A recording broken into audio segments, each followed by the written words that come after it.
Okay, I'm back, and I think this is, yeah, got a power cut here, and I just enjoyed the music. All right, so let's take a breath in.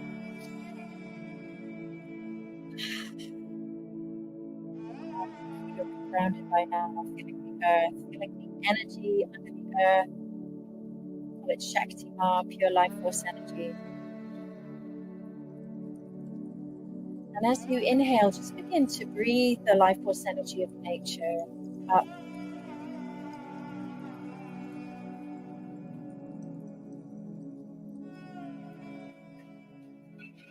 into your perineum. And feel it expanding around your hips. I invite you just to spend a few moments feeling your sacrum, your sacred bone. You can put your hands there if you want.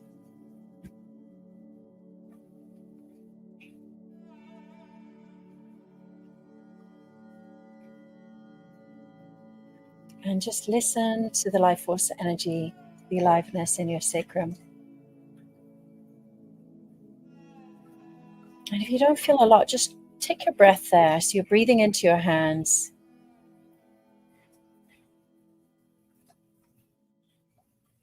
Feeling your hands expanding as you inhale.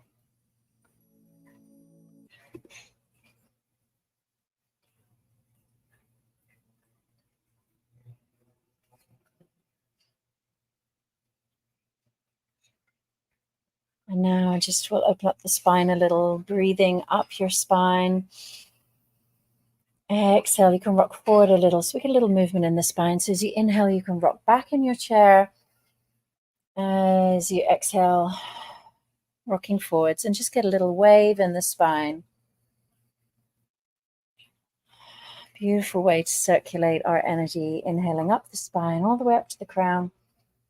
Exhaling down the front of the body.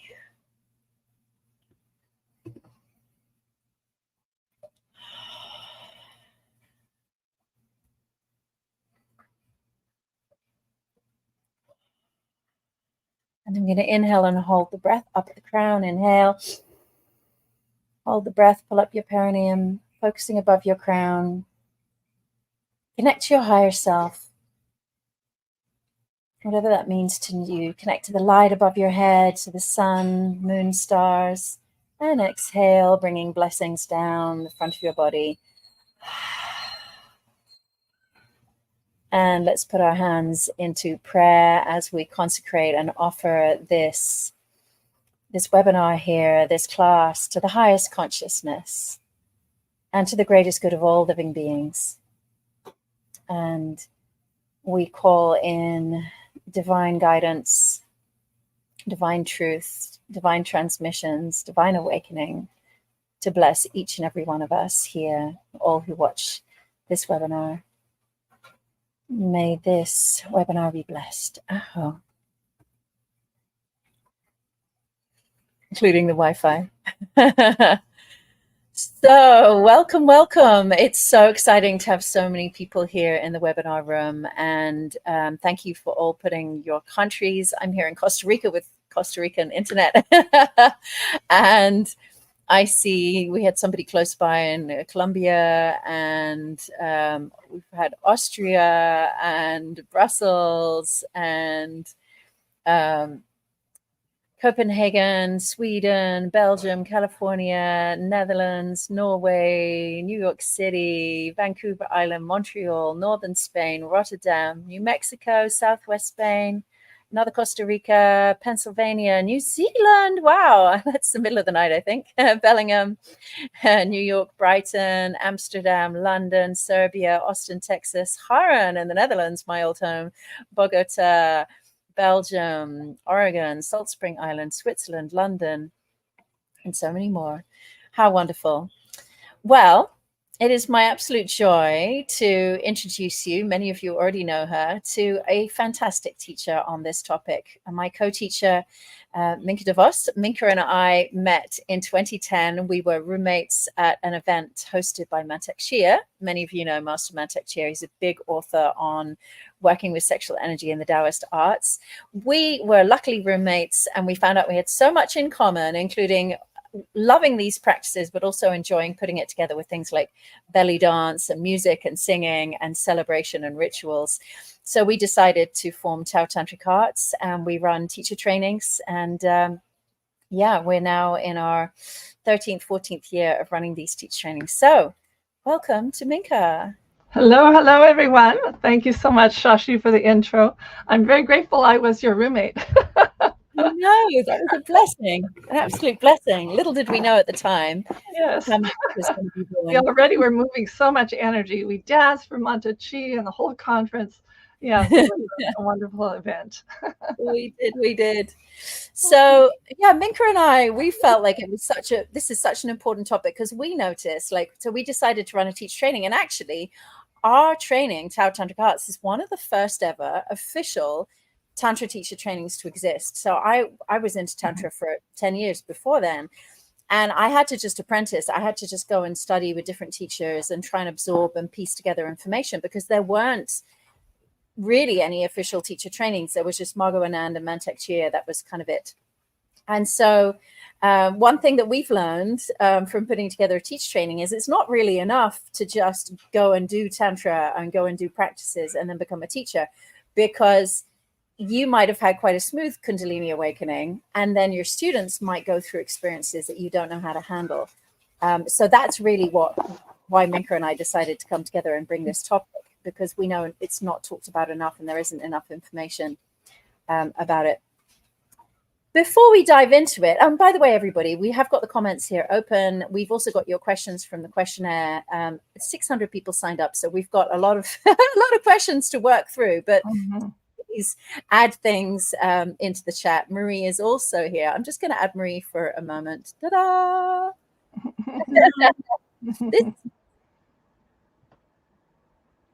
Oh, I think she froze again. Well, yes. Hello, everyone. Lovely Welcome, Marie. Marie's our organizer, and is such a friendly portal for people to come into the training. So great to have you here. Thank you. It's great to be here. And I'm happy to answer whatever logistical questions may arise. And since we're waiting for Shashi to return, yes, this will be recorded and available and accessible for 2 days, 48 hours after this. So yes. So Minke. I can share a little bit about my story. In my early 20s, I had a very profound Kundalini awakening. And what happened was I was just following the breath on a meditation retreat. And it felt like a volcano was rising up through my body, bubbled up my crown, and it started to move my body, shake my body, swirl my body. And this went on and on and on for actually 9 months. It was like giving birth to a baby, but I was giving birth to my energy body. So whenever I sit in meditation, it would move my body, shake my body in many, many different ways. And I was like a scientist. I was writing all the different channels and different ways the energy was moving. And it was very strange. But I had a book, which was my guide. It was The Secrets of Chinese Meditation. And that had an experience of someone also in the mountains on retreat. And he had a very similar awakening. And then through that book, I recognized all the different channels, like the microcosmic orbit that runs up the spine, down the front, and belt channels that whirl around a horizontal plane, fountains that move also into the astral body, and some out-of-body experiences as well. And it was a very profound experience for me. And it still actually is happening till this day. When I take a deep breath, I feel energy moving in my body, constantly whenever I put my awareness to it. And I read your comments and your questions, and I know there was a lot of people that had similar experiences, and it was going into an unknown place because it's not familiar to us, involuntary movements where the energy is moving you. Yes, rather than you controlling the movement. So it's a whole different way of being, actually surrendering to life force energy. So what is, here she is again. I said, what is Kundalini? I would love, Minke, if you could share just briefly a little bit about your own experience, because I love your story of your own Kundalini awakening. And then I think, that would be really fun to bring in before we dive into our slides. Well, I shared a little bit of my initial experience of like the volcano moving up through my body. And but there's another experience, and that is with my partner. A year later, we were on an intense retreat, 10 hours of meditative practices every day. And he started to move and shake uncontrollably for hours and hours and hours, and building up heat. And I was worried that he was going to burn up his channels. I was like a midwife for his Kundalini. I was just watching it. And we were on a desolated island. So we took a seaplane and flew to Vancouver. And my friend handed us Manto Chia's first book, Awakening Healing Energies Through the Tao. I said, well, we've got to go there. And so we flew to San Francisco and met Manto Chia. And my partner calmed down in his consciousness because he realized there was a map. There was a map that he was entering into this journey. And he said Manto Chia saved his life because he was so in this energy world that he could barely walk across the street. Wherever he put his mind, if he put his mind 10 feet above, he'd be 10 feet above. Or if he was down on the earth, he couldn't walk forward. So Manto Chia helped him to, balance the energy with the microcosmic orbit and ground, and reassured him that he was on an incredible path. And to calm down in his consciousness. And so I'm very grateful to Manto Chia for that. Yeah, absolutely. Yeah. And me too. So I was lucky because when I started to awaken Kundalini, I was in a very held container. So I lived in the Osho ashram for 4 or 5 years. And then I was running a spiritual retreat for many years. So I always had a lot of good yoga teachers, mentors and teachers. And then I lived at Manto Chia Center for a couple of years as well. And so, I realized that was really, always so great to have mentors and guides around, but many people can't have that. And so, yeah, that's what we wanted to address. I'm going to pull up the slides here Minke and I have put together. So we can hop through some of these. The first thing I wanted to share actually was thank you all for filling in the questionnaire. The last point that I looked in there, I was fascinated by your personal experiences with Kundalini. And as you can see there, the highest, 37.5%, have had spontaneous Kundalini awakening and found it overwhelming. So from your questionnaire, we found that many of you, it was spontaneous and it was overwhelming. That was closely followed by 36.1% of you who have experienced some energy moving in your body and you think it's Kundalini and you're not too sure about the terminology. And then the third biggest statistic is here, which is 29.2% of you have had energy awakening and it has actually been a smooth journey for you. So that's really good to hear as well. So, but I mean, I think it's kind of interesting that the highest percentage had an overwhelming experience with Kundalini. And that just really, shows us what we thought, that this is a really important topic to talk about, that just because it's a kind of a natural phenomenon doesn't mean that it's smooth. It doesn't mean that it's easy. And so today in this webinar, what we really wanted to cover was, what is Kundalini? How does it awaken? How can we as solo practitioners, but also as facilitators and professionals, how can we enable this to be as smooth as possible? And what is the connection with trauma? This was a big topic for many of you. What is the connection to our spiritual journey as well? So there's a bunch of questions that we hope to answer as many as we can here today. and yeah, and really go through. I also, I didn't put the statistics up here, but we know that a lot of you are facilitators. Some of you are our facilitators. Hi to all of you. Really lovely to see some of you joining. Those who've done our Tao Tantric Arts facilitator training. Others are working one-on-one. Others, we also have some yoga teachers here. We have some Reiki masters and body workers. And so we know that a lot of you have come across the phenomenon of Kundalini through different modalities. It's not only through Tantra and Daoism. It's not only through deliberately awakening it that it starts to move. And also, it's important that we acknowledge the collective. There's a collective awakening happening right now. And as energy awakens, that awakening spreads. And we're at a time when globally and collectively, there's a lot of contraction and holding on to like the old ways, the old, what they might call patriarchal ways, which we can also look at in Tantra as a way of the masculine in all of us, male or female, controlling the feminine in all of us, which is energy. How have we dealt with life force energy? We have tried to possess her, own her, claim her, control her for a long time now. You can always see the way that a culture handles energy with the way that a culture handles nature. Nature is the pure life force energy. And so if a country is like, you know, we've had so long of like ownership and then like sucking her dry, pulling out the earth's resources, throwing plastic back into her. And so it's very much a reflection of how we relate to life force energy.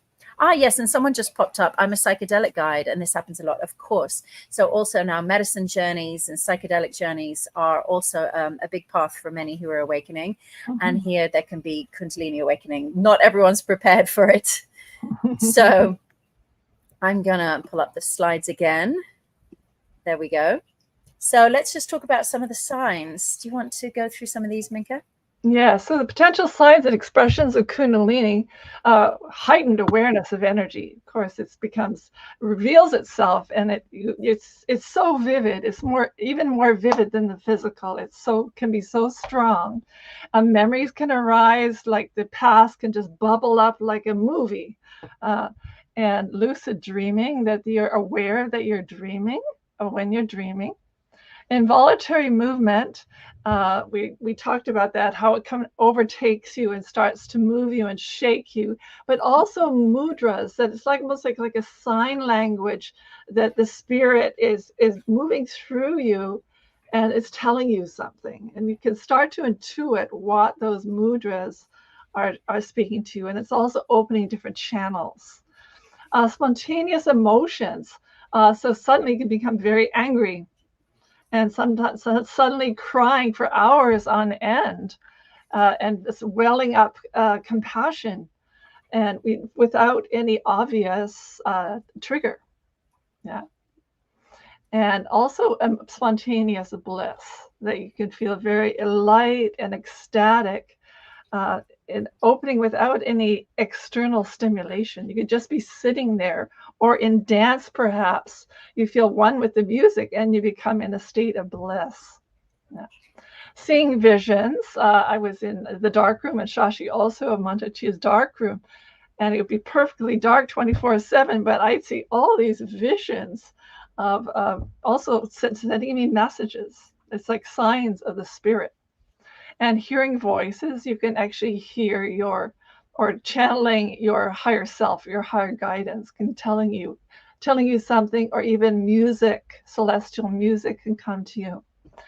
Psychic abilities, that you can read other people's thoughts and see, where they have a blockage or something, that you can see more clairvoyantly what is going on in the world around you and within you. And especially if you have a companion who has been practicing with you meditation or some meditative practice, you can start to communicate psychically with each other.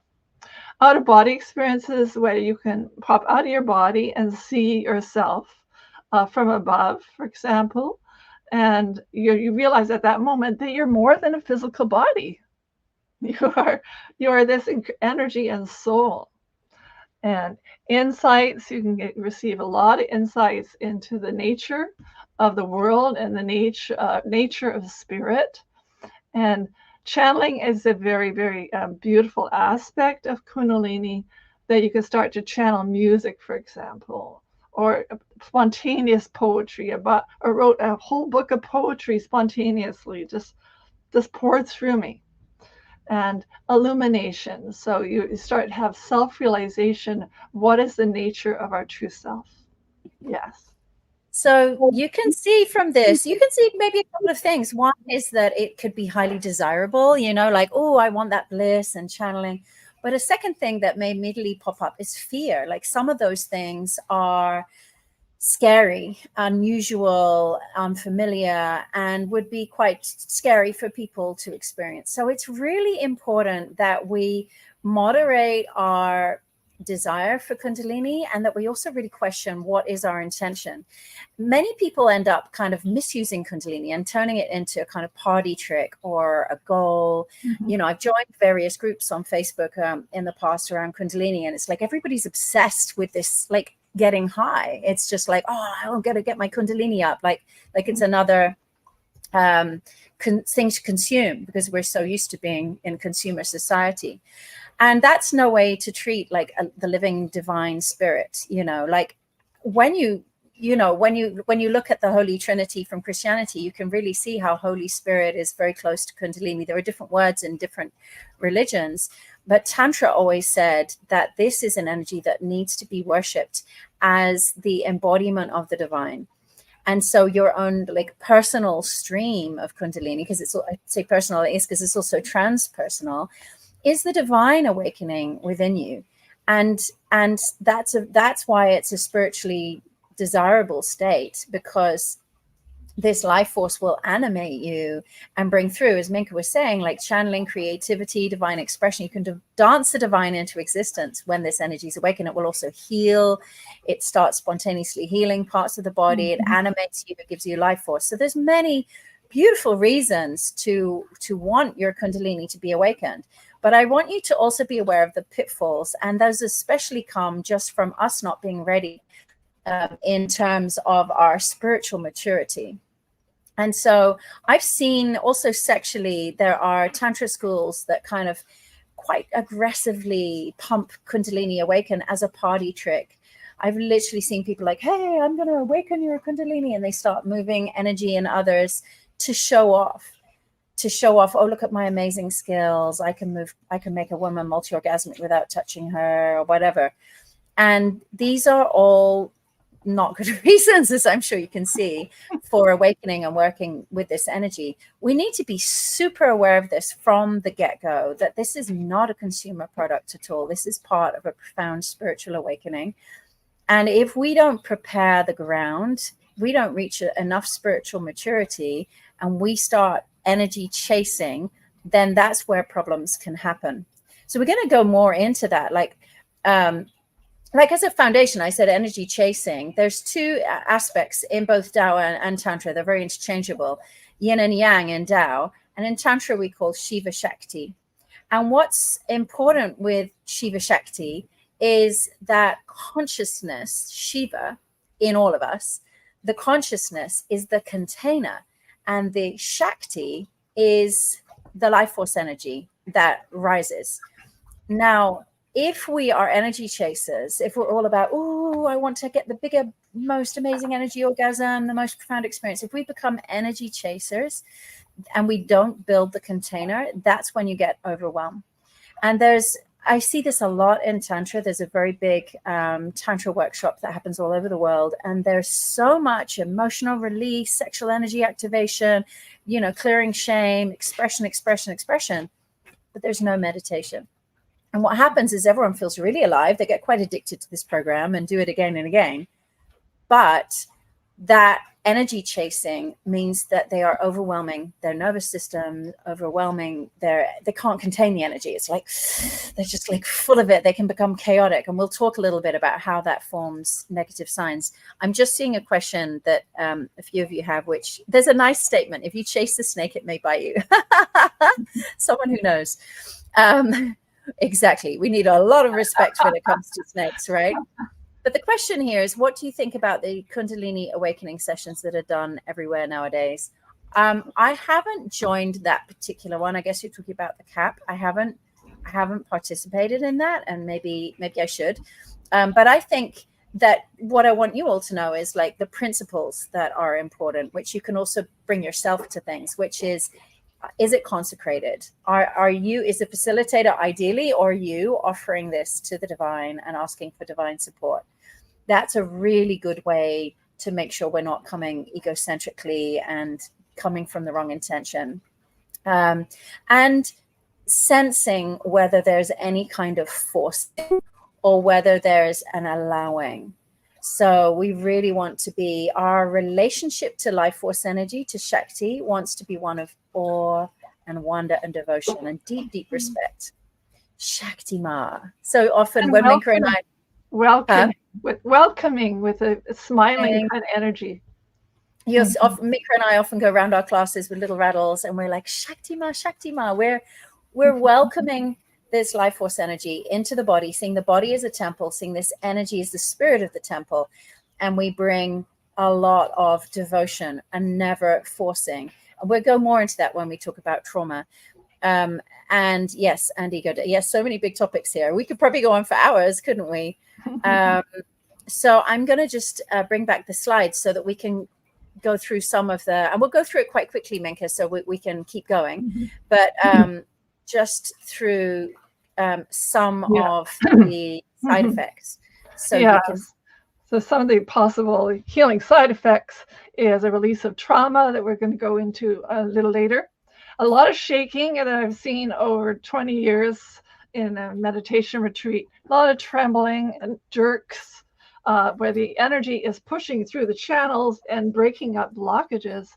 And moving pains, that means old injuries can re-emerge that haven't been completely healed.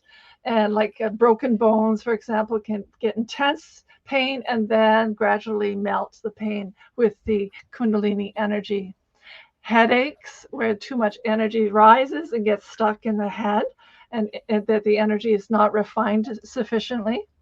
Sleeping difficulty, where there's a lot of energy moving at night and you can't sleep.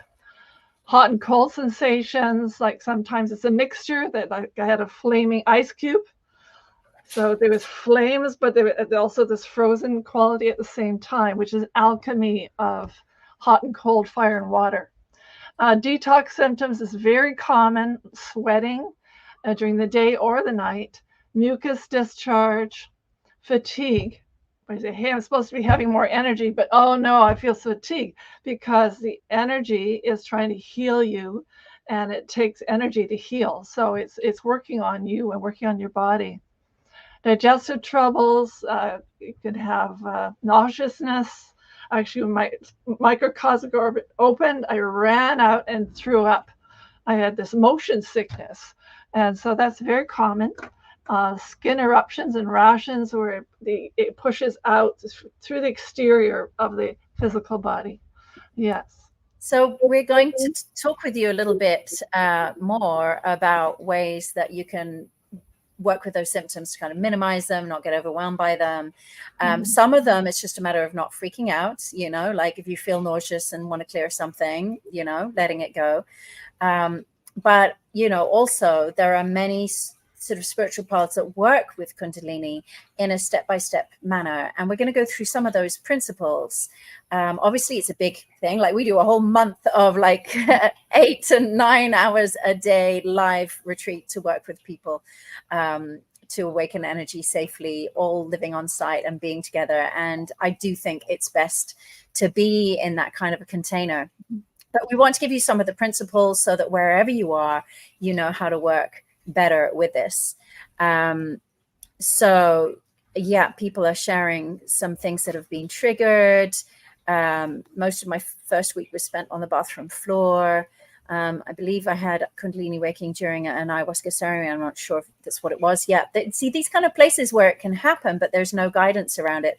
I remember someone saying to me that sometimes if you're doing medicine or drugs, it's like going with a crowbar and like cracking open into the spirit world, and it's like not always the most gentle way to enter. So we're fans of embodied practices to awaken Kundalini rather than really dramatic ones. Of course, you've probably heard of Kundalini psychosis, and this is when a shift is so dramatic that the person is completely unable to integrate it. And this is what we want to avoid at all costs. And it's you know, some people, of course, they have that, they heal from it, and then later they say, okay, well, now I'm healed. But you don't need that. And as facilitators and healers, we really want to work to give people a gentle experience and never to push. So this is really important. Always remember the bottom line is Shiva balanced with Shakti? Is meditation balanced with energy?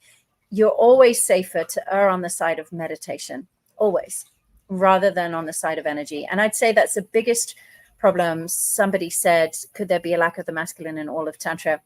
I'd say it's the biggest problem in the New Age world, that you know, people are so excited by the energy moving, the feeling of orgasm, the feeling of aliveness is shaking. People just get so excited about it, the emotional release. You feel so alive.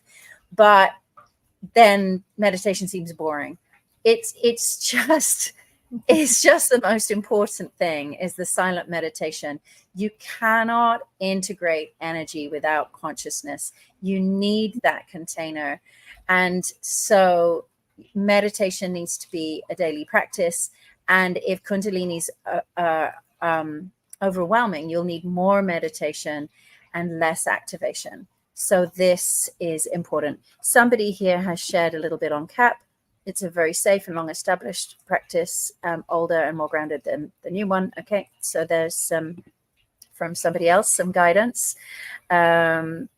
And another comment here, I had stopped meditating for a while and learned to stay grounded while meditating. Oh, that's a really good point as well. Yeah, sometimes just meditating can also be intense. So we also want to learn energy tools. I actually, like Minke, I feel that the Daoist tools are stronger than any tantric ones that I've learned. I've done a lot of tantric yoga and I love it. I have found that most of the classical tantric practices are so focused on the upward flow of energy, on the ascension, and not quite enough counterbalanced with the downward flow of energy, which is grounding, which is containing. The more feminine side actually is when spirit comes down into form, down the front channel. And these two also need to be in balance. If we're sort of obsessed with ascension and raising energy and so on, we're putting all our energy up and not enough is coming down. And that can lead to a lot of instability. You can end up just being ungrounded, like wandering around like you're on psychedelics the whole time, just from your energy being, you know, like, whoa, spaced out and disconnected from reality. And other people can't connect with you anymore. And you can't connect to real life anymore. So that's why ultimately I feel the Daoist practices are more balanced. But if you are a yogi and you love your yoga practices, then just make sure you focus on downward flows, on grounding practices. And yeah, lots of comments coming in. I'm going to bring up, it's so wonderful that this is to have this conversation and that you're all connected with it. So Kundalini, I mean, just like, what is Kundalini? Here we are busy chatting about it. I mean, it's often depicted as a snake that's wrapped up in the coiled at the base of the spine in the sacrum, and it feels like it rises up through the spine, goes through all the chakras and gives us a feeling of expansion. And so it's an energy awakening, and it is the life force energy of your soul's embodiment. So it is your authentic self. It's your higher self in embodied form. And so that's why it's part of a spiritual awakening. However, the transition from our conditioned self, if you like, with all of our traumas and patterns that keep us small, to the embodiment of our spiritual self is not something to rush, and is something that we want to do step by step. So I think I'll come back to this one, Minke. I think it's a really good one to come back to later, but it's got quite a lot of details. But I think this is a good slide to talk, and Minke and I both got bits and pieces in this slide to talk together. We've talked about some of these, like welcoming the energy, cooperating with it, being gentle and not pushing. We've talked about all these things. The proper intention, which is to surrender to the divine, not some kind of egoic consumerism. Developing meditative awareness. So we've covered most of these. The Shakti is very wise. So this is an intelligence in the energy. The energy wants to heal you. Trust and let it happen. I think we've covered all of those points, actually, haven't we? Yeah. So, so I think a really big topic that a lot of you were saying would be helpful is to talk about the connection with trauma. And so Tao Tantric Arts, we are trauma-informed training. And I also have a whole trauma training for Tantra professionals. It's a bit of a mouthful, but the TTP, I call it. So I developed with some other colleagues a training that's just for Tantra teachers to not just be trauma-informed, but actually know how to work with trauma. Because a lot of trauma professionals are just learning to down-regulate and calm and soothe the nervous system. Like if you were a yoga teacher and someone's feeling trauma, your aim would just be to calm them down. But a Tantra teacher or a Daoist teacher or working with sexual energy, you actually are deliberately activating the life force energy. And so we really need to become masters at knowing when to activate and when to ground and when to resource. And we can't go into all of that here. I mean, like I have a whole 6-week-long training on it, but we thought we'd touch on a bit of it as it's such an important topic. So Kundalini, as we said, it's this energy from down to up, from the base of the spine that rises up through all the chakras. And what it does is it moves contraction into expansion. So when we think of the lower chakras, like the physical body, the lower chakra is all about this physical solid thing. And this can only exist as a body because of contraction. It's held together. The cells are held together. The atoms are held together. So contraction gives us safety and grounding. But we can also feel stuck. If we're always living there, then we feel stuck. So that's the downside of it. So if you're just always in the physical body, in the physical realm, you might feel very safe and grounded, but you can also feel like life is a bit stuck and there's not enough flow, and you get stuck in identity as well. And there's a longing for expansion. And so with Kundalini, with rising energy, that energy rises up through the chakras. And as it comes through the heart, we have a huge expansion into love, which we all, we all love to return to that field of love. But as the energy rises up through the higher centers, through the brain, through the crown, that's when we expand into spiritual states and we kind of connect to the whole universe and we feel like, wow, I'm one with all it is. And that is a state of expansion. And so Kundalini is moving from contraction into expansion. It can be very healing to unlock places where we've become stuck. Spiritually, it helps us because identity is a kind of contraction. If it's like, I'm an English woman and I'm this and I'm that, I can get stuck in that. But when I'm in an expanded moment, I'm like one with all that is. So our identity also expands. And past incompleted trauma responses get trapped in contraction in the body. So this is important for us to understand, that trauma is when something is overwhelming, then we register it as trauma. So somebody shouting and screaming when you're growing up, or somebody comes to attack you, or anything that just feels overwhelming, you see from my body language, we contract. It's like, oh, this thing is coming. I don't want to let it in. So we contract. And if we don't release that, it stays in the body as a kind of armor. Animals, after a trauma, they go and they shake and they release it all and they let trauma out of their bodies. But for some reason, us humans don't. Maybe we're too civilized. We tend to keep that armor in our body, and it shows up. We can get triggered, especially when we're moving into intimacy and when we're getting sexually aroused. That's when we can get kind of triggered. Therefore, we get very triggered with the person that we're intimately relating with. And old trauma, it can feel like it's getting reactivated. It's actually not sometimes it's a bit simplistic to say, oh, I went to this Tantra workshop and it totally triggered my trauma response, almost in a blame kind of way. It's important to take responsibility. If you are going to workshops that are going to move energy, it is going to move old trauma. And you have to take responsibility for that. You can't just come along and go, oh, I hated that workshop. You know, that teacher traumatized me. That's too simplistic.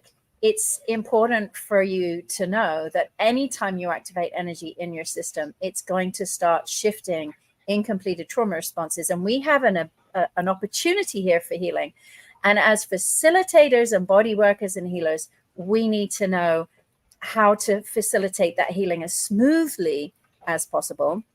And, you know, make sure that the person doesn't move into too much overwhelm, because trauma won't heal from just feeling it. Okay, so some of the simple Tantra teachers, they're like, oh, let's have people feel stuff. We'll eat a pillow and we'll punch people and we'll do lots of sexual stuff and we'll just like blast it all open. I know the early Osho days were a bit like that, like just boom, blast it all open. But feeling isn't enough. We need to be able to integrate in order to heal. And so there's a delicate balancing act as a Tantra professional to, or a yoga teacher or healer, to work between activating the energy, making sure it's flowing smoothly. So Minke said sometimes people are really jerky. Well, if we start to do Qigong, which is our main practice, flowing movements with the meridians and the energy, we can smooth that out. So you do move when the energy is there, but you move in smoother ways rather than this kind of epileptic fit. So we want to smooth out the energy. We want to make sure there's enough consciousness to contain it and hold it. And we want to know how to integrate it. So there's many, many steps. Just feeling is not enough, and it can be re-traumatizing.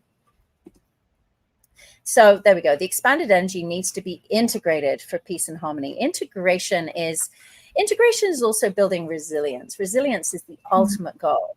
It's actually healing trauma. It doesn't mean it's gone. We like totally erase it. It's what we want to do is develop our capacity for life.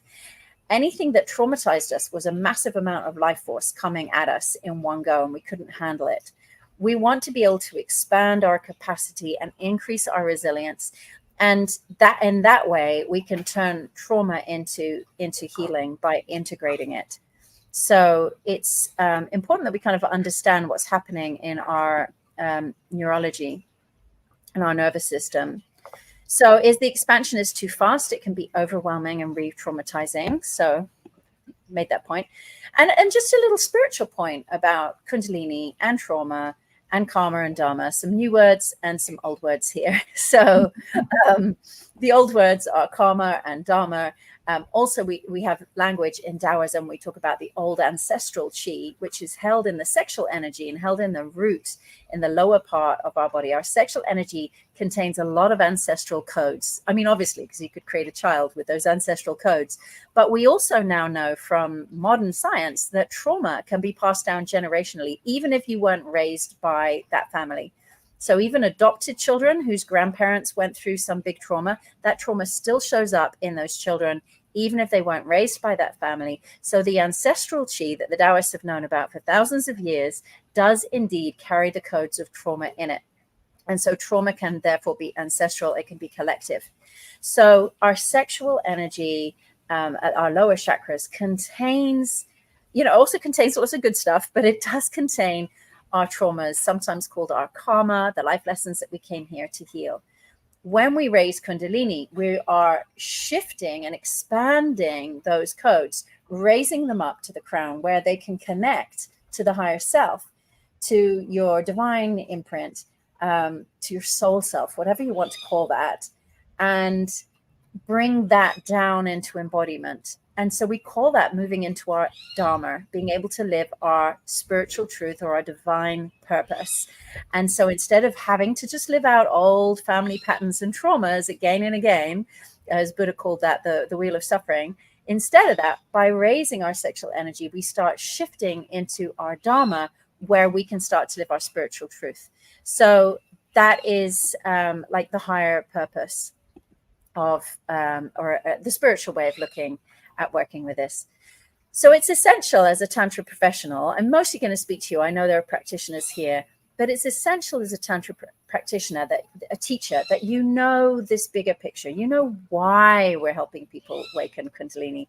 You have deep reverence for that energy as this energy of awakening. You know you're not in control of it, they're not in control of it, but we can work with it. We can cooperate with it. We can create the best possible conditions for it.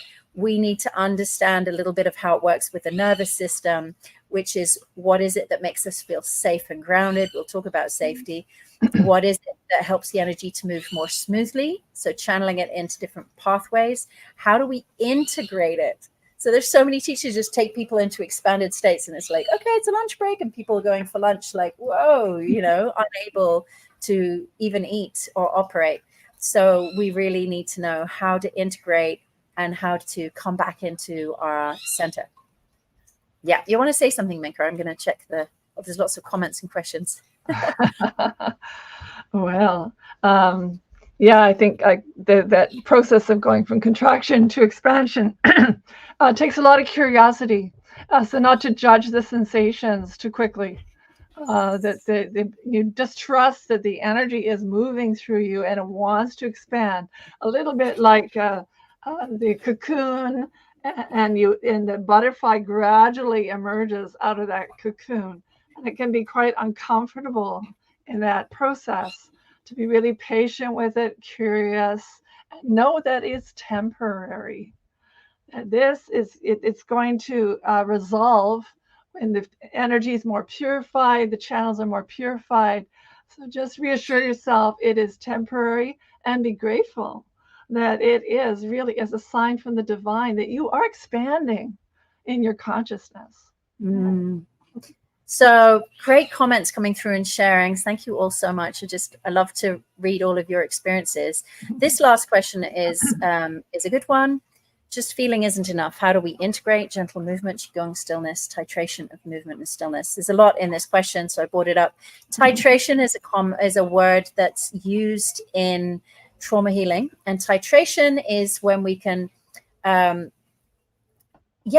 basically kind of integration. Titration is used in chemistry as well. That's where it comes from. We've got this idea of pendulation, of moving between the activated state and the calm and grounded state. So and by knowing how and when to move, we start to titrate between movement and stillness. So this is a really useful thing to understand. But other things with integration, one of the most fantastic things we use a lot in our workshops is calm, stillness, touch. So this is how you can do it on yourself, as we're showing, holding your arms.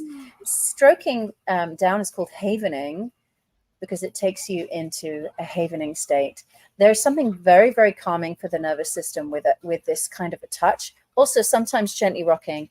If you think about a baby that's crying at night and it's like overwhelmed, we instinctually would do this. We'd pick it up, we'd hold it firm, and we'd give some gentle rocking. And this works for us too. On top of this, some humming is really good.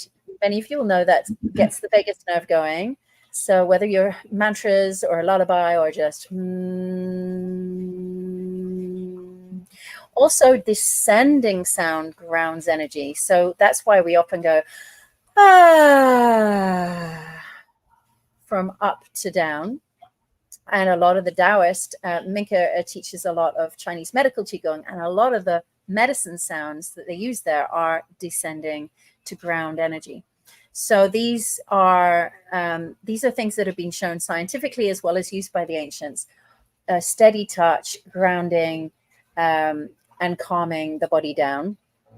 And if you're in a group setting and if you're a facilitator, then the biggest guidance that I can give as a facilitator is take as long to do the grounding as you do to do the activation.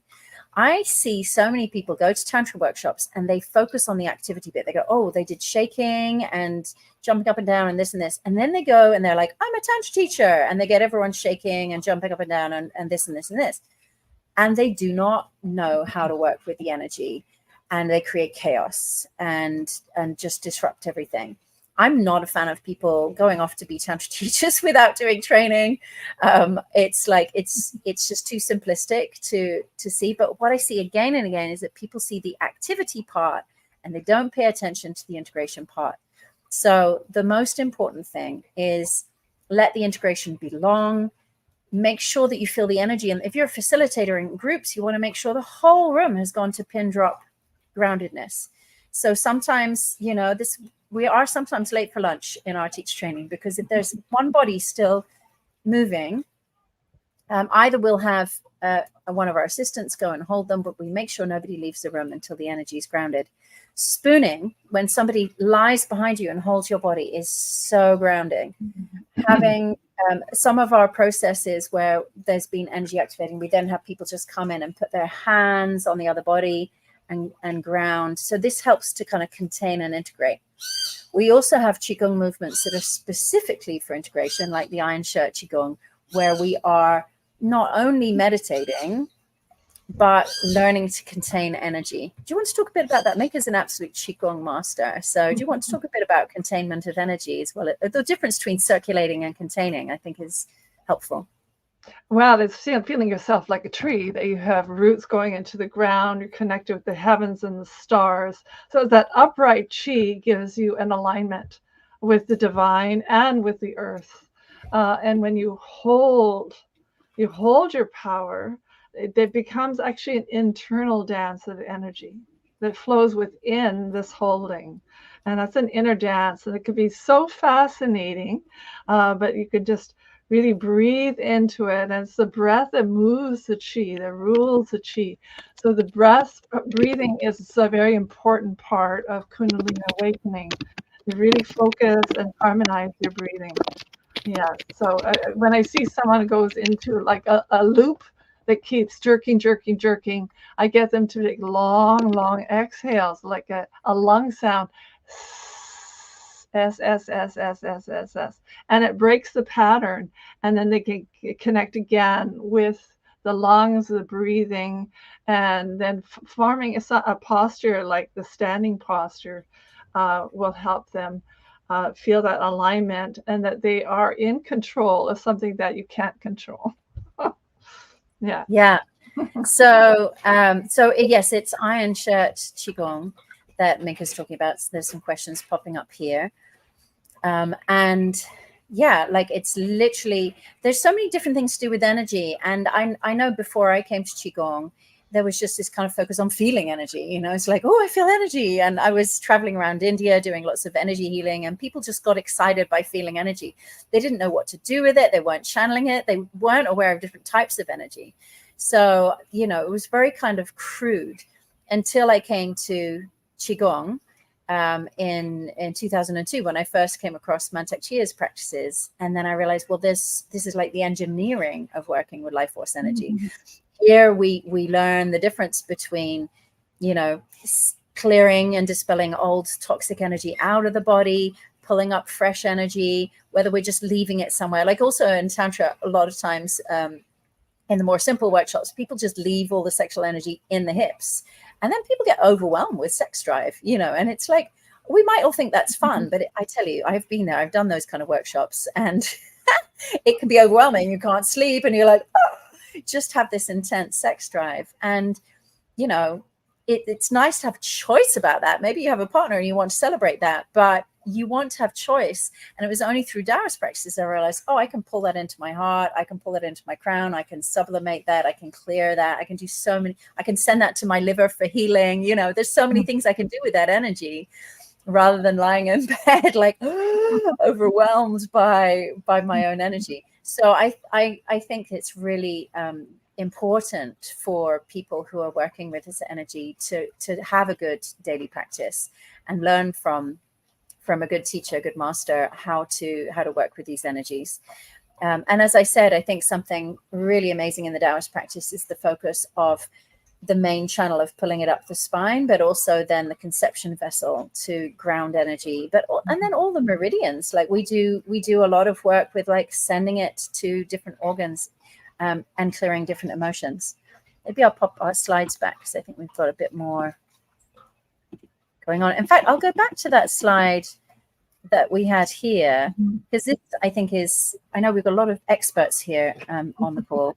So Minke, do you want to talk a little bit Yeah. about? So in terms of the Holy Trinity of the Tao is Jing, Qi, and Shen. Jing is our essence, and that is our original blueprint.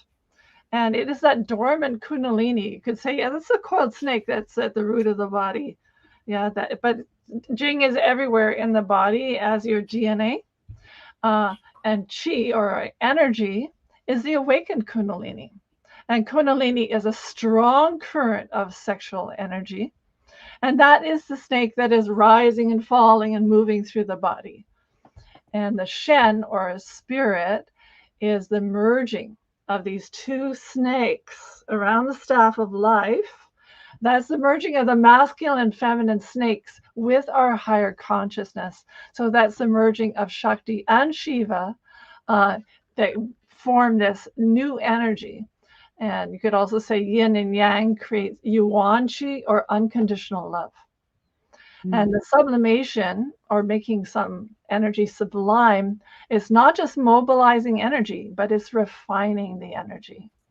So the awakened Jing Qi, or sexual energy, that's what moves between your Jing, or your essence, to our Shen, our spirit. And it's that raising of the energy to higher frequencies and refining the Jing Qi. And that's what we call sublimation in Daoist terms.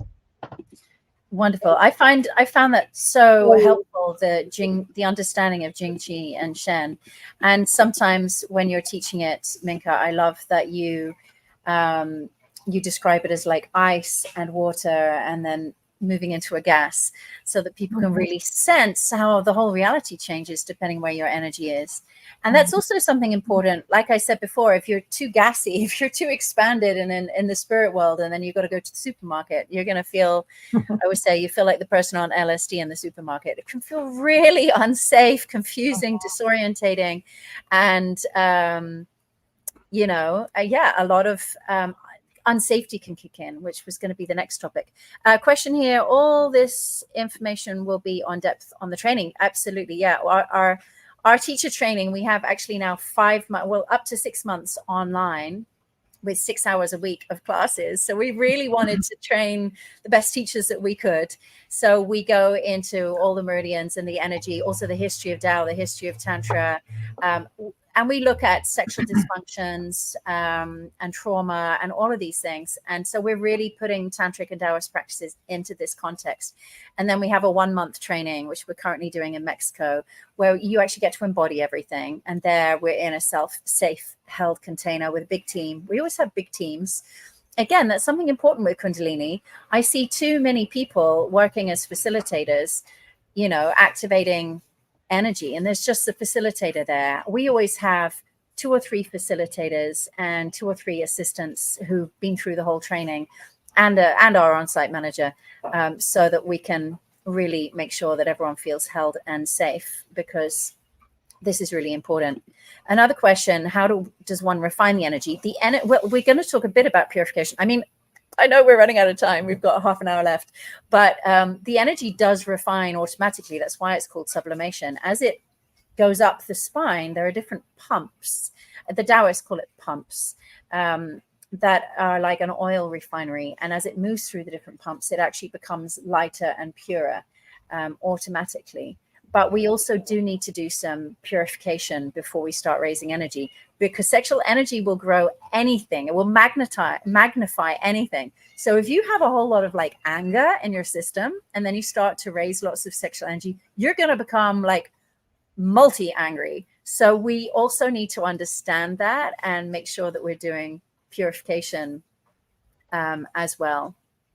And another question is: Kundalini is part of our spiritual evolution. Is the goal of Tantra, Yoga, Taoism the awakening and integration of Kundalini? That's an interesting question. I don't necessarily. Yes and no. Like I said, if we get too goal orientated, we can tend to be pushy with the energy. So I think it's best. I like to say the goal is to embody our true self. And embodiment's really important. I used to be in some Indian paths called Advaita Vedanta, enlightenment paths. And it was all about recognizing our enlightened self, but it wasn't including embodying it. And then you have all these enlightened gurus who like sit on the yoga mat and channel divine wisdom. But then we hear, oh, they're abusing their students, and they're, we hear about all their shadow behaviors going on because they haven't integrated. And so I often say, don't have the goal of enlightenment, have the goal of authenticity, to become the embodiment of truth, of your true self, because enlightenment can even feel like a goal of like, I'm more enlightened than you. But to be authentic is to be an embodied, awakened self. And you want that for everyone. It's not a solo thing. We all want to support each other to be our true self. So, yeah. Lots of questions. I'm going to bring back the slides and we'll manage between our slides and the questions because safety and grounding is our next topic. And I've got this picture here. They say in Taoism, the tallest tree has the deepest roots.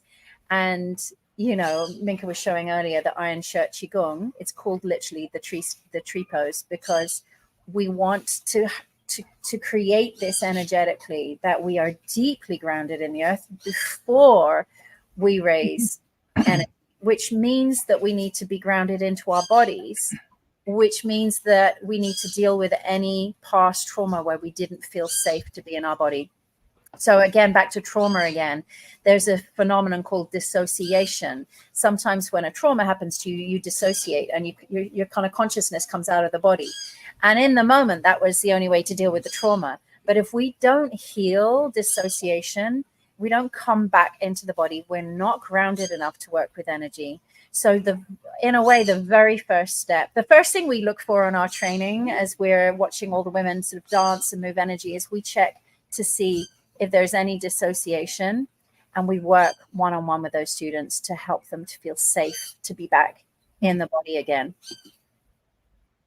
So here are some of our steps for that, just a simplification. Number one is being in safe space. Like, you don't want to start raising energy, in a place that isn't held. And those of you who've done medicine know this. You need to be in a temple, but also for Tantra workshops. Sometimes I'm asked to teach at like massive festivals or whatever, and there's people coming in and out of the room, and there's people on drugs, and it's just not held enough. And if I do work at those, I always do something very soft and heart-centered. I don't activate energy because it's not the right space to do so.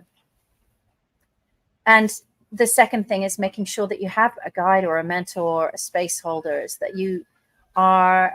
And the reason for this is a transmission. So those who've already been through their Kundalini awakening and integrated it, they are unruffled by your Kundalini awakening. And believe you me, we've seen it all, haven't we, Minke? Sometimes the Kundalini awakens quite dramatically. And what we want as facilitators, not to run over and try and put out the forest fire. Oh my God, if we get afraid, what's happening? And we try to stop that process happening, it only makes that person feel afraid, and it creates more fear. So we need to be the calm, grounded ones, and we can take some of the energy through our body too. And we go and stand around that person, one or two people, as space holders, and help that energy to integrate using our consciousness as part of the container until they're integrated enough to handle that experience on their own. Does that make sense? This is really why you want to work with a mentor or a guide or a space holder for this. Purification. You want to talk about purification a bit, Minke? Yeah, purification can be on a physical level. It could be through yoga or dance, that you're actually moving the body. The energy needs to move. and the joints, often our trauma, we're holding the joints. We need to loosen the joints. That's why shaking is so important. And emotional purification is very important because the sexual energy amplifies our emotions. So if you're angry and you move the Kundalini, you're going to be incredibly passionately angry. So it amplifies. So we need to have balance. We're raising Kundalini with emotional harmonizing practices, like the inner smile meditation, where you smile with loving acceptance to all the organs, or the 16 sounds, where you release the tension, the trapped tension out of the organs with sound. So these are very important ways to make a safe raising of Kundalini.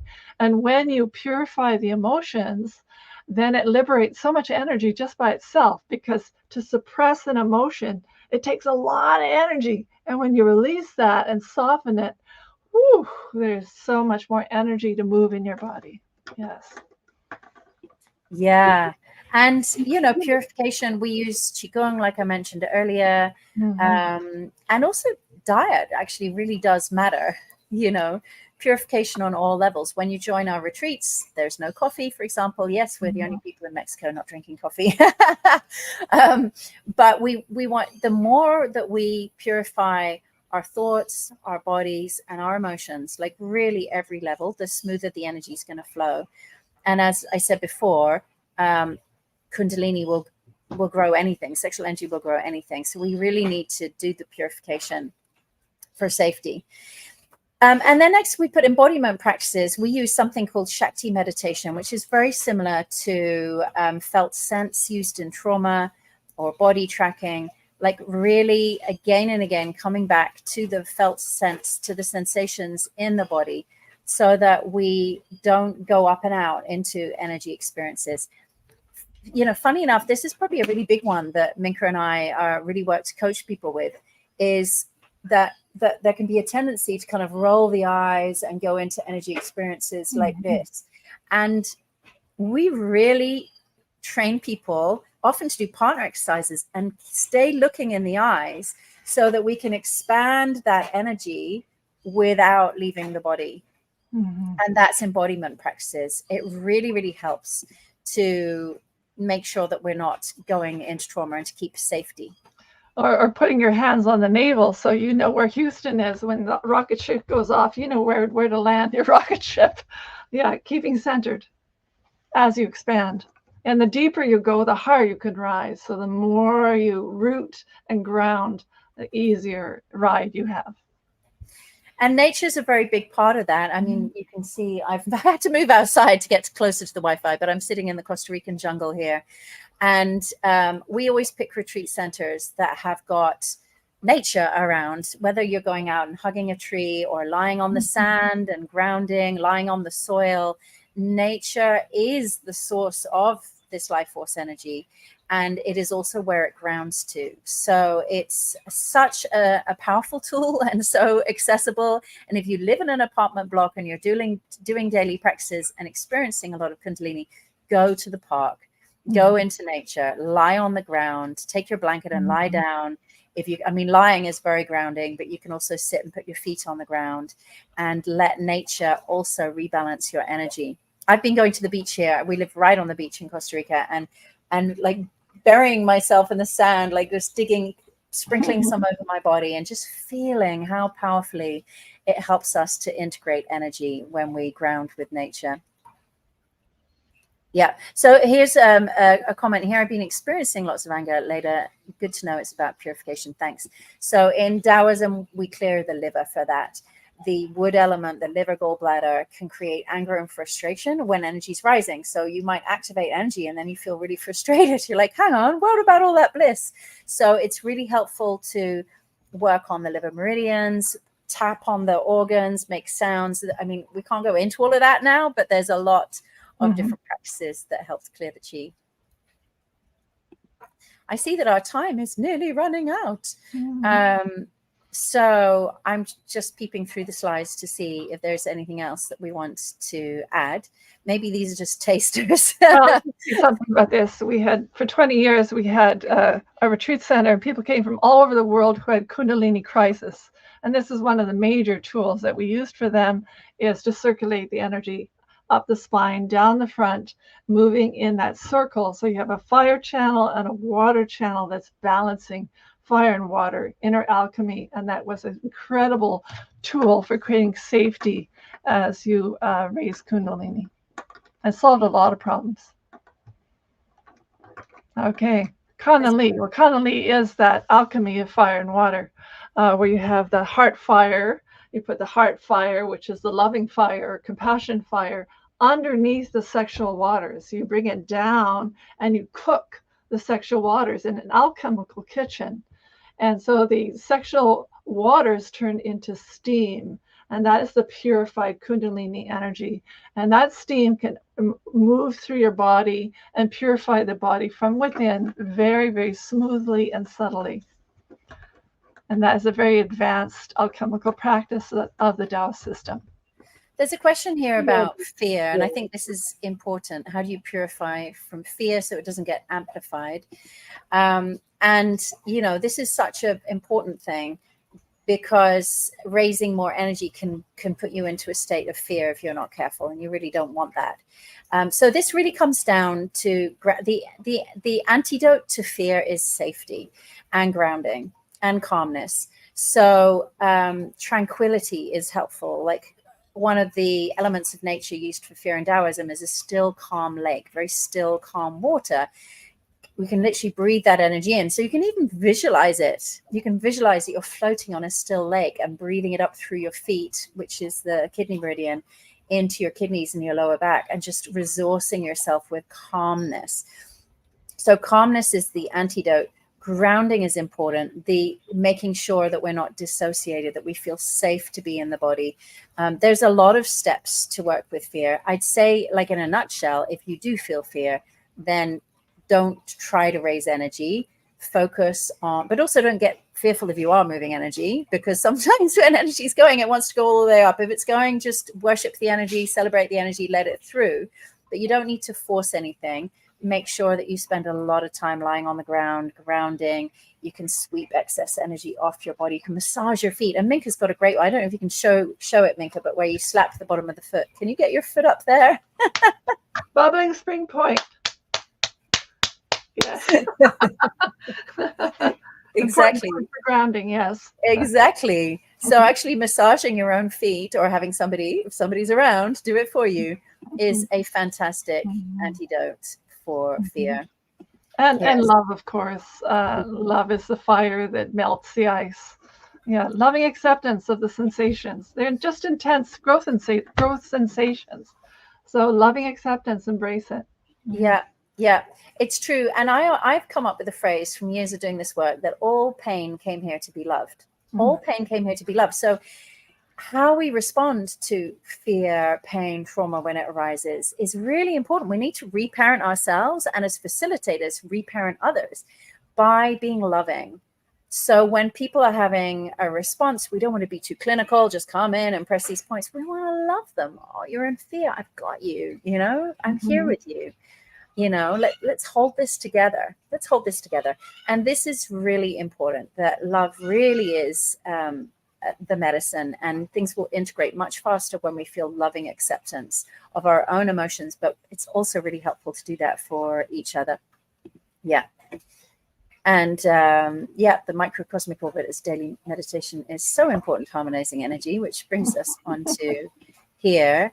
Just for those who are new to it, this is the orbit, and we're really at the end of our time, so I'm just going to flash this to you. But you can see here that there's the little symbol of fire going up the spine, and then the blue symbols are the water flowing down the front. So you can see how the yang energy, or yang fiery energy, rises, and the yin energy, the watery energy, descends and sinks.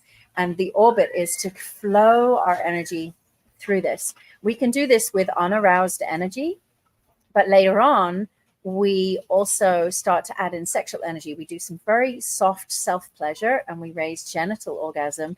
And then we start to move that through the microcosmic orbit. So we call it the multi-orgasmic channel, where we're learning to go into orgasmic wave, and we're taking our sexual energy into the Kundalini, which we've hardly even talked about, but full body orgasm and energy orgasm are connected also to the Kundalini. When the Kundalini is awakened, or when the channels are open, then instead of contracting around orgasm and just pushing it out of the body, you're going to start orgasm's going to start being a spiritual fuel for your awakening, and it's going to rise up through the spine. It's going to connect you back to the universe. Orgasm becomes prayer. You learn whether you're making love to yourself, making love with someone else, like how to really channel that energy up into prayer and devotion. And we use the microcosmic orbit, getting that channel open, so that we automatically go there. We don't need to think during sex. because if the channels are open, it's like digging a trench and then the water will run down it. If we've done a daily practice, then the microcosmic orbit is going to carry the energy through. Small question about the circuit breaker, which is the tongue. Good question. So Minke, I can demonstrate if you can talk about it. So the back channel ends in the palate, front channel ends in the tip of the tongue. Put the tongue on the roof of the mouth, and that's the circuit breaker for connecting those two channels. So sometimes you'll notice this if you raise sexual energy and you feel it all buzzing. It literally starts kind of buzzing around the face. I've had this during lovemaking, and then I've been like, oh yeah, the circuit breaker. And I put my tongue up. It's sometimes more behind the teeth, sometimes further back. You have to just find the magic spot, and then boom, the energy starts to flow through the whole circuit. So yeah, there we go. It's also called Kachari Mudra in the Tantra version. And this helps us to be grounded. Like, remember, we said before, you don't want to end up too high and confused, and you want to be able to ground. And so in Daoist practices, we ground, and then we start to like spin that energy inwards. So in the Daoist practices, we also gather, and draw that energy. And I find this a really important part as well that I love from Daoist practices is our energy body can get really expanded, and we can feel all orgasmic, and we feel massive. But actually, after that peak experience, we then start to spiral it inwards, and kind of roll it like a little chocolate ball into what we call a pearl. And so we condense the energy. It's different from a contraction. Contraction's like when we're like stuck. But now we expand, and then we condense, consciously condense, creating like a storable chi ball, a pearl, that we can keep. We keep it in what's called the dantian, or the center of your being, like this very calm, stable place. So you are integrating, and this really helps with integration of Kundalini, because you know, you see, hopefully from when we're speaking, that a lot of practices are just all about the expanded state, and that's only half of it, a quarter even. But we want to expand and then gather and then spiral in and then store this energy. And then we have great reserves of life force energy, but we don't need to walk around in a multi-orgasmic, overexpanded state, which is not a very practical way to live life. Yeah. And so the condensation of your awareness and your energy, or Shakti Shiva, is condensed in that pearl. Yeah. So we're also, there's this beautiful phrase in Taoism of building the immortal body. And it's about, you know, not just having a moment, like when you're expanded, you have a moment of like, wow, I'm connected to the universe, a peak experience. But when we start to condense that and put it into the core of our being, we just know we are that. We don't need to be in a peak experience of like, oh my God, I'm one with the universe. We are it. We are building this central channel, this core, I am that nature that replaces the false sense of self, or it replaces the reality of separation, and lets us just move around this world from the reality of connection and oneness, but not like, oh, we're all one, kind of out there, but just simply knowing deep in the core of your being. So you look in the eyes of a Daoist master, and you just, you know, Lao Tzu is just means the old guy, you know, greatest Daoist master, and people said just sitting in his presence would awaken them. So yeah, it's important to also remember it's not about the peak experience, it's about integrating the peak experience. Who is doing this work with men? I knew that question was coming, because I was like, well, let men in too, because they need it. Minke works with men. On Live Tantra, we have courses for men. My trauma course is also open to men. So we'll send you some links afterwards so that you can find those.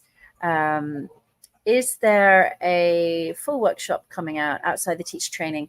Well, we are expanding Tao Tantra Tantric Arts right now, but it's going to take a little time. We've created a mentorship program for our graduates that we're going to release in January next year. And with that, we're going to have some of our graduates start teaching shorter workshops. So there'll be like long weekends and weeks all over the world taught by our graduates, who will be mentored very closely by me and Minke and our team. And so that will be next year, because a lot of people ask, okay, I don't have time for the full month training, or I'm not ready for that yet. And so we are in the process of designing shorter retreats, and they are coming out. Ori Dahan also works with men. I've got an amazing podcast with him coming out really, really soon. There's the link for the training if you want that from Marie. And thank you for that. Will we never offer the big on-site training for men? We have done that, haven't we, Minke? We've done that twice. It feels to us as if it needs longer, because when we have men and women, then we go into a lot of relational tantra, and that's a whole other thing. Like, it's one thing to learn solo practices, and it's another to learn relational.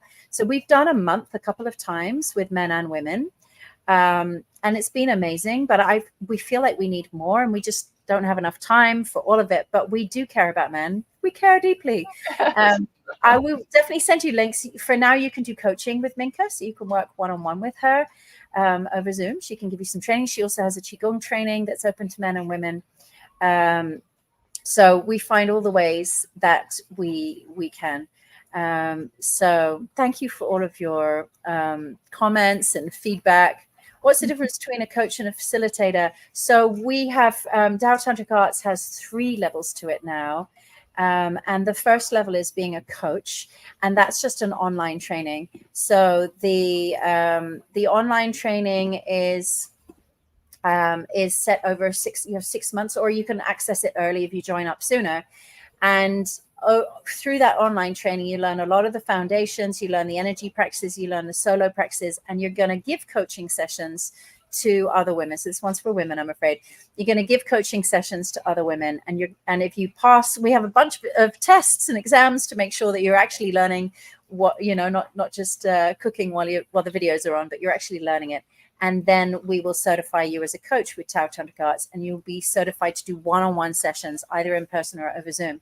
If you then join the facilitator training, that is all of the coaching training plus doing 1 month live with us. And that's our biggest training that we've run for 12 years. It's a deep, intensive, life-changing experience. It's from 7:30 in the morning till 9 or 10 at night. It's very embodied. And it's something we could never do online. So that will always be live, because we need to be there. We need to hold you. We dance together. We exchange energy. We hold each other. We cry in each other's arms. We orgasm together. It's very much a live training. And we're doing it currently in Mexico. We have spaces coming up in our next one. We have a couple of spaces left. We're offering $250 discount for everyone here. And there's $1,000 discount that is still the price is still available. So if you contact Marie soonish, Marie, then you can have that discount. So if you're feeling called, then you can go to Tao Tantric Arts and sign up for that, and all the discounts are available. It's not too hot in Tulum. It's much hotter here in Costa Rica, and we have lots of cold plunges, and we're right on the ocean. It's actually an amazing place. People are asking about couples retreats. I do have them too. They're on the tantriccouple.com. I will send, I will just send links, because I know this is a lot coming all at once. And somebody said, I'm confused with all the trainings. Can we have links? Yes, we'll send you links and we'll explain everything. Marie here is the manager of Tao Tantric Arts. And I tried introducing her before I got cut off. But she deals with all the emails, and she answers all your questions. I think we'll have to follow up by email as we've reached our time now. But I think let's just end with a moment together in our hearts. I know we're getting all excited by ongoing things, but you're a mother. We have mothers join our training too, so you can write to Marie about anything practical. Let's put our hands onto our hearts for now and take a deep breath in. Exhale with a sigh, so we can release all the sharings. And I invite you to feel the energy in your head, because we've been thinking and talking a lot. And just inhale into your brain, and exhale, and just drop the energy into your heart. And one more time. And then feel the energy that's in your heart. Smile to that energy. And let's take a moment of gratitude. Something you're grateful for from this sharing here today. It might have been one specific piece of information. It might have been just all gathering together and talking about such an amazing topic. You might feel grateful for your own experiences with life force energy and awakening. Just take a moment to feel your gratitude. Smile to them.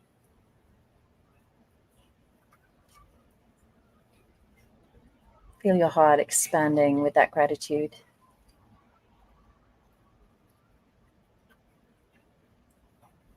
And now we're going to drop that gratitude down into the lower dantian. So take a breath in the heart. And as you sigh, brush your hands down to your belly and your pelvis, into your body. And again, one more.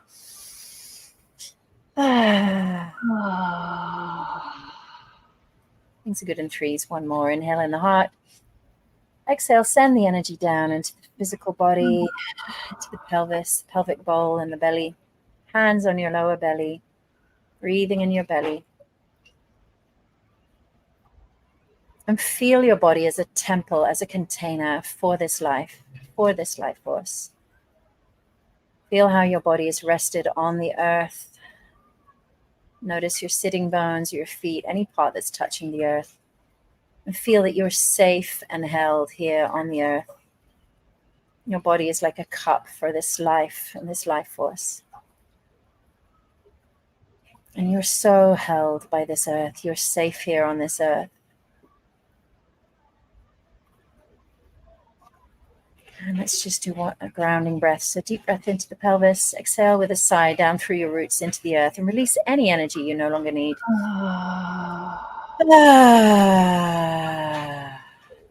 Take a moment to feel your body discharging and releasing into the earth.